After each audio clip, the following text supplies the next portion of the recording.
Hello and welcome to the Driving Maul All Blacks versus Lions first test preview.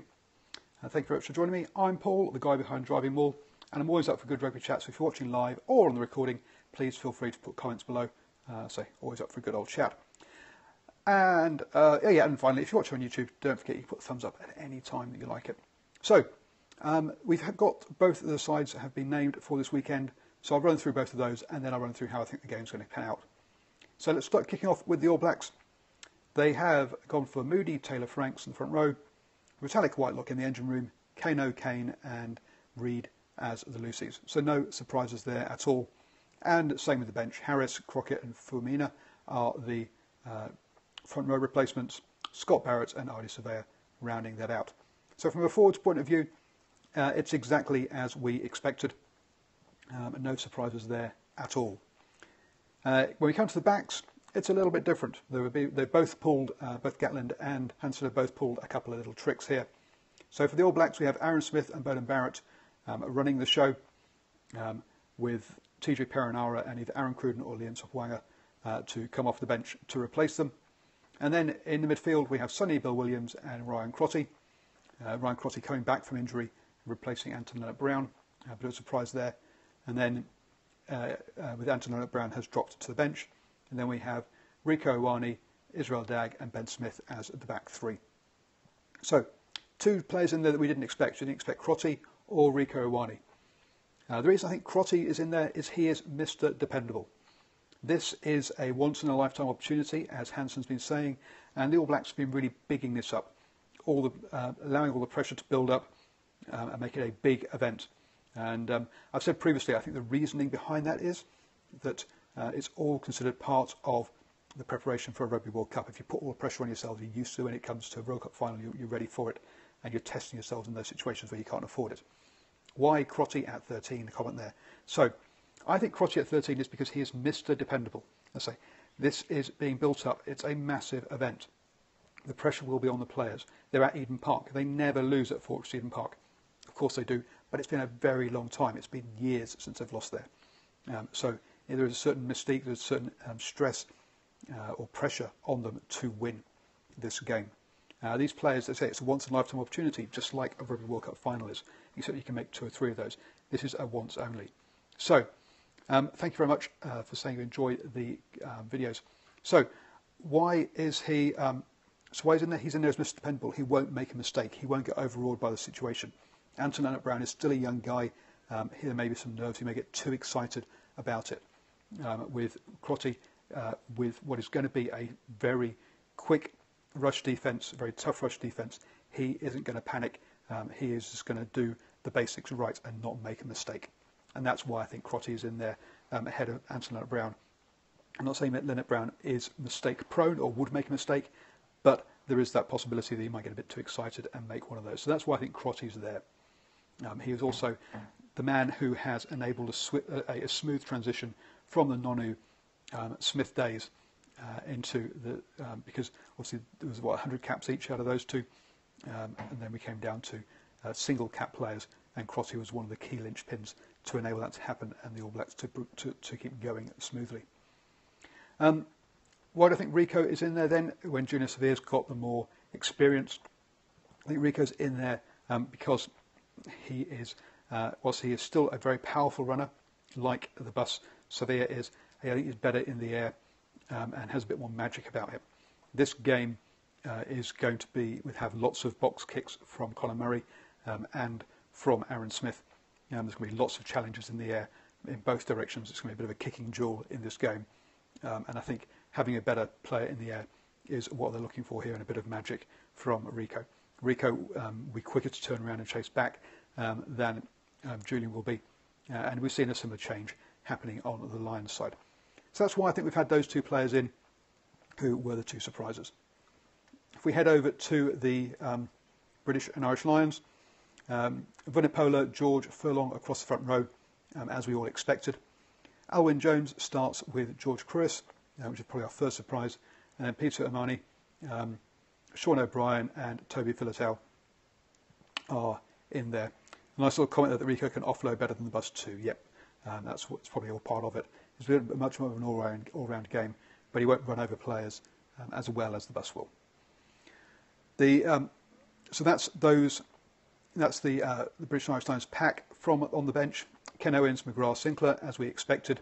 Mario Todji slips to the bench, and Sam Warburton is there as well to provide experience off the bench, with obviously Todji, Sinclair especially bringing that explosivity off the bench. So I guess the one controversy here is Alwyn Jones ahead of Itoje. I personally thought it would be the other way around, but apart from that, this is the pack we were expecting from the Lions. Now, the reason I thought they might go with Itoje over Alwyn Jones is he is a good line-out disruptor, and I think the line-out and the set-piece will be important, but I'll come on to that later. Moving into the backs, Murray and Farrell start, and unsurprisingly, with Rhys Webb and Johnny Sexton on the bench. Moving into the centres, Teo and Davis, as I think everyone expected. And then it's in the back three where we've had a few surprises, and that we found out that the Chiefs game was a bit of a trial for this game. And we have got Daly, Watson with Liam Williams at the back. As a comment here, Liam Williams a risk at the back. Liam Williams had a great tour to New Zealand last year. And I think with Farrell coming back, that's allowed them to put Halfpenny on the bench. I don't believe Gatland trusts Sexton's goal kicking, which is why Halfpenny was up there. And so with Farrell back, that allows them to put Halfpenny on the bench. And what we saw on Tuesday night against the Chiefs was Daly and Williams linking well together. Daly, for example, at one point was happy to run backwards and round, and then Williams cut a line off him and broke through. So it's a much more attacking back three than with North and Halfpenny.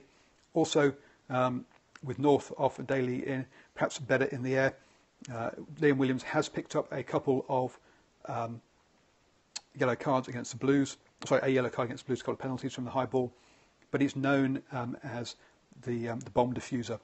That's really his self-titled name at the Scarlets. So yeah, he is normally very good under the high ball. So I think that's why he is there.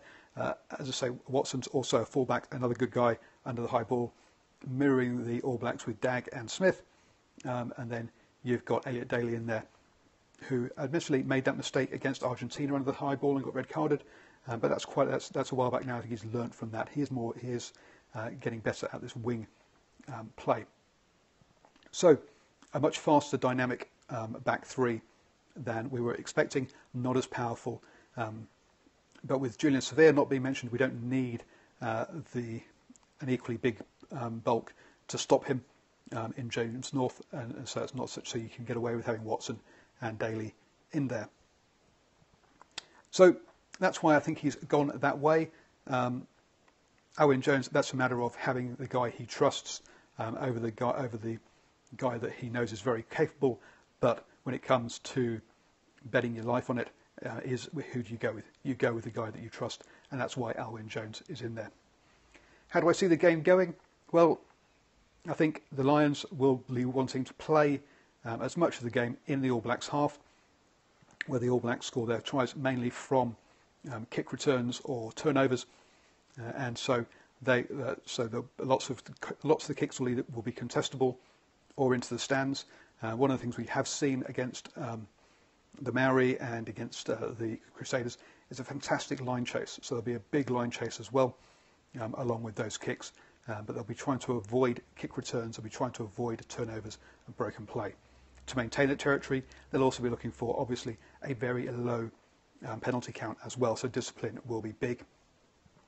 But they will be playing on that offside line to have as quick a rushed and hard defence as possible to cut down the time that Barrett has to make his decisions, because any player, no matter how good they are, when under pressure, will make mistakes. From the All Blacks' point of view, they will be looking for turnovers, broken play, to release those exciting backs, and also to release players like Kieran Reid in the outside channels as well. He likes to play out there. Beauden Barrett will be is a guy who is very aware of what's going on around him, so expect lots of kicks, cross-field kicks as well, to try and draw the wingers back so that the cross-field pass kick will start to work, Because there's been a lot of play about that we've seen a lot of that play in the Hurricanes. So how the outside backs, especially Watson and Daly, their positioning is going to be absolutely important. Lions will want to steal, spoil All Blacks line-out ball. Huge if they can do that. Yeah, that's the other point is, if the All Blacks can if the Lions can spoil the All Blacks line-out ball, then they can kick it into the stands on those long kicks and have a chance of getting the ball back in the All Black territory.